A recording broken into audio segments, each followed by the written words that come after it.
Bir də indi sizə Coşan Kəbirdən oxuyum. Allahümmə, ay mənim Allahım, inni əsəlukə, mən səndən istəyirəm, bi ismikə, sənin ismin vasitəsindən istəyirəm.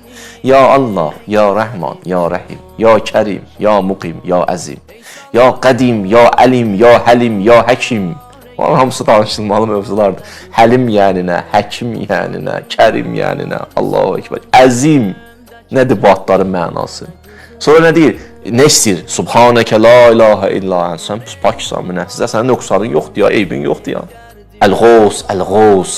Dadıma çat, dadıma yetiş. Xəllisna minənnar. O qədər adları çəkəndən sonra nə istəyirsən Allahdan? Mənə cəhənnəmdən xilas elə. Gördün, axırı nə istəyir? Bir şey istədik mi? Çağırdıq adları, fəduuhu biha. Əsmaül Hüsnanın didi, axırı nə oldu? Nəsə istəyirik, nə istəyirsən bəşər? Mənə cəhənnəmdən xilas elə. Bu nəfsimin yaratdığı cəhənnəmdən xilas elə. Mənim özümün yaratdığım cəhənnəmdən xilas elə.